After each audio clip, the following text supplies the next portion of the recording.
Hello there again. I know it's been a while since I've been posting videos. Um, but yeah, I mean, I basically stopped. I mean, I'm gonna continue.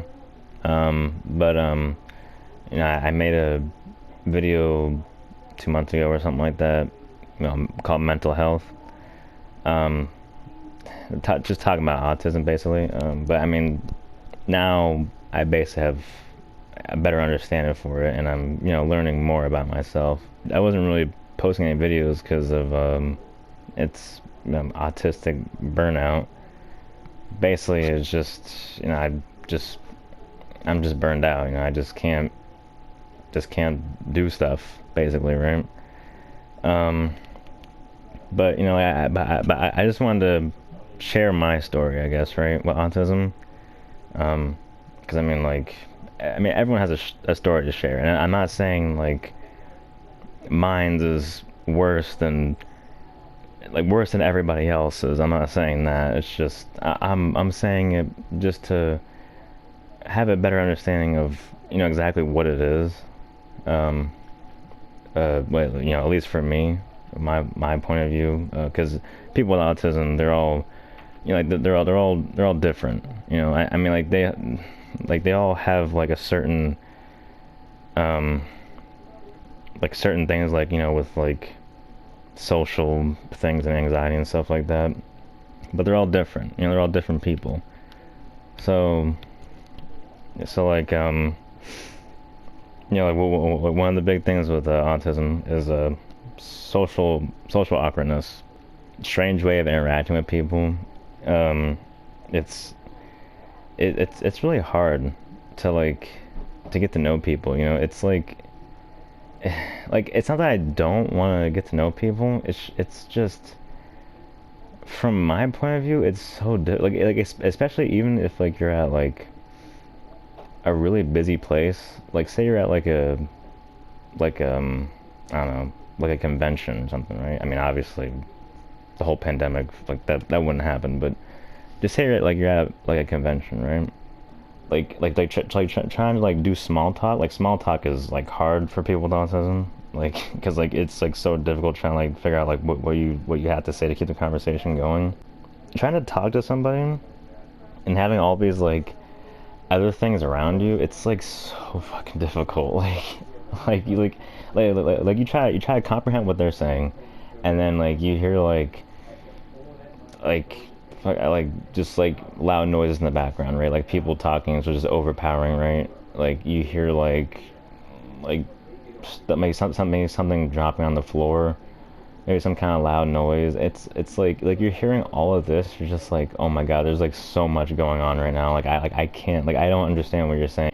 And that's really what it's like, and it sucks. Honestly, the best way that I personally, I even autism in general, I guess, but for me, the best way to talk is just I just need to have like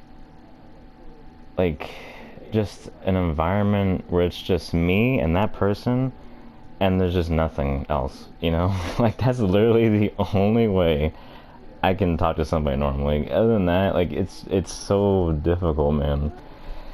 And socially awkward, how are you doing? It's good. you know like that's it. You just keep walking on. It's I don't know what else to say. I mean, it's no person would say how's your day? Oh, my day was good. How was yours? I was good. Oh yeah, well, that's good. That's fantastic. For me, it's just good, and just keep walking. It's I don't know how to talk, man. It's so bad. I mean, growing up, I mean, watching videos and TV shows. I mean, movies and TV shows. I can get understanding, but it's so difficult. It's really difficult. Stimming, right? Yeah. It's whenever you're nervous and stuff. For a neurotypical, which is basically neurotypical is basically just um, normal people, right? Um, trying to, I mean, stimming, basically just keeping yourself occupied, like, like say like you have to do a presentation and like you're next and like you're like, oh god, I have all this anxiety, like I'm nervous, like like you might be like tapping your fingers on the table, or you might be moving your leg up and down really fast and tapping your foot on the ground. For autistic people, it's like it's it's it could be anything, but it's like weird to other people, weird to society. Like if you get like if an autistic person gets nervous and like they start flapping their hands or start bobbing their head back and forth really fast, it's just like that's what helps them to be, not nervous, to get the anxiety away. And like, for me, like, and people look at that and just like, what's going on? Like this is weird, So, like for me, like I talk to myself, I have full conversations with myself, but I do that because I know that it calms me down. It's like start talking out in public and like everyone's gonna look at me like, what's wrong with this guy? He's got like schizophrenia or something. It's like obviously I don't do that, but like, that's what helps me. As weird as that might be, it's how I cope with nervousness, anxiety, right? Yeah, and one of the things I found out too was with autism, they're more likely to have anxiety and depression, and like harder cases of it, like stuff that just does not go away. Well, I mean, can go away, but like it just doesn't. It just lingers there. I mean, I haven't been depressed. I mean, I've been sad, but not depressed. But anxiety though, yeah, a lot of that. It just doesn't feel like it just does not end, man. Like it's insane. I literally just like I go to work, I come back home, and I just I have an anxiety attack. Like it's ridiculous. It's so annoying. And sensory, yeah, sensory. That's like, I mean, I don't really have not that much of a problem with like maybe like sights or like maybe a little bit of hearing, but like sights, I don't really got a problem with that much. Hearing, yeah, like like if something just like is like high or like really low, maybe like a high pitched thing, it's like really like annoying to some people. With me, it's just like, oh my god, like it's like it's unbearable. But like the one that really gets me though is just like, I don't know why, but it's just like for some reason it like whenever like I smell bacon in the morning, like I love bacon, but like I smell it and it's just I walk into the kitchen, I smell and I'm like it's just like so overwhelming and I can't breathe. Like I don't get that, but like, it's so weird. But like it's it's one of the sensory issues. It's just like I don't know why. I mean, I love bacon. It's just like for some reason just like the smell is just overwhelming. It's weird. And the number one thing, friends and relationships. Yeah, that's what really ruins lives. I mean in general, but like for autistic people, because it's even harder. Friends. I mean, I had some friends, but like, all right, look at it like this, right? Obviously, like when you're a kid, everything doesn't matter, right? Because you're a kid, nothing matters. So back then, I mean, I had like a lot of friends, I really did, and then I just slowly started to like not talk that much, and then all the people that I knew didn't talk to me, and I knew no, and then nobody knew me. I mean, people knew me, but like they were like, oh yeah, like that, yeah, that's Nick. He sits there and doesn't really talk that much. Like, yeah, that's how people know me. I mean, the only person that really did take an effort was Andrew. I mean, because Because Andrew was always there. I mean, like before I didn't really know him that much in 6th grade.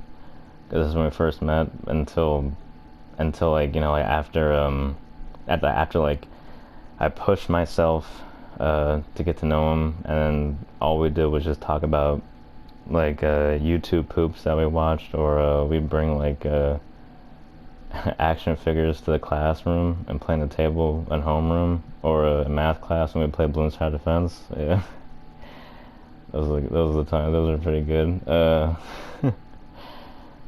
But yeah, but I mean, I forced myself to do it, you know. But like, it's just really hard because I know that I can't, like, even if I can make a friendship, I know that I can't keep it, you know. That's even with Andrew. I was skeptical. I was like, okay, like I don't know if I can keep you, like, you know what I mean.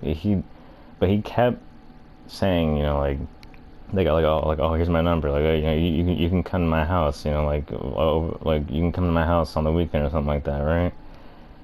But like I never took it. I was just like, I don't know, you know. But I guess until high school, then I started going over to his house and stuff, and yeah, that's basically it. I mean, I mean, if I didn't have Andrew, then I wouldn't have anybody I know on PlayStation. That's for sure. So Andrew's probably watch this video, so thank you. Yeah, you cool. Unless sometimes when you being a bitch, then you a bitch, but that's besides the point. No, but yeah, it's really hard to make friendships. Like you just like and even relationships. I never had one, so I've never had a girlfriend. I mean, I wish I did, but um, it's like when it comes to friends and relationships for autism, like people have to understand them. You know, like you wouldn't be born in America and then go to a different country and expect like, you know, like have like a different culture and expect like the same thing. You know, you would do stuff differently. You know what I mean? But like it's not like it's like impossible to learn. Like it's like, you know, take a while, but like you're like, okay, yeah, this is like second nature. Like, okay, like yeah, I get it now. You know, that's that's what it's like. You know. Um, that's just, but it's really hard to find the people who actually, you know, understand, you know, because most of the time they just think that, you know, you're just quiet, you just don't want to talk to anybody, which is the complete opposite, because I wish I did. But like autism, it feels like it feels like a gift and a curse at the same time. You know, like you can do stuff that other people just can't do, but you know the curse is you just can't do stuff that other people can do. You know, vice versa, the opposite. So, you know, especially on the social side, that's one of the big issues. So, it's difficult. It really is. I mean, one of the best things about autism is, you know, people like, I mean, most people on the spectrum, you know, they're one of the nicest people, or one of the honest people you'll ever meet. And honesty, I mean, like, you know, like brutally honest. Like they will just be 100% honest, even if it's like something, like brutal. So, but honesty is the best policy, I guess, right? So, but yeah, but I mean, like, the best message I can send is just like, like if you know somebody's autistic, or like, like you have, like, you just like know somebody who just says like, oh, like I'm autistic, like please take that into consideration. Like that's all I gotta say. Like if you have like a friend, just accept them. I mean, they might be weird, but accept them. You know, like if you like somebody with autism, like give them a chance. They're people too. They need friends, they need relationships. And it's harder for them. And that's basically the best message I can give out. So it's really really difficult when life goes on, especially in the adult stage. give autistic people a chance, and they might seem weird, and they might seem socially awkward, stuff like that. But like, they can be one of the best people you'll ever meet. So that's all I have to say. Oh, and before I forget, yeah. So I mean, obviously, I was making videos before, for like, to get my mind off stuff, for anxiety and stuff like that. But I mean, now future videos. I mean, I have videos ideas. I have a lot of video ideas I want to do, but I just haven't made them because of burnout and stuff like that. But for now on, I don't care. Like I said, I don't care about numbers. I don't care if a little amount of people watch me. I don't care if I get paid. But I'm doing this. I'm doing YouTube, making videos and stuff for me. You know, like if I go somewhere and I'm just like, oh yeah, I'm kind of weird, but like, hey, look at my YouTube channel. I mean, I'm weird there too, but like, like at least I can be relatable, right? So yeah, but that's basically all I wanted to say. So thank you.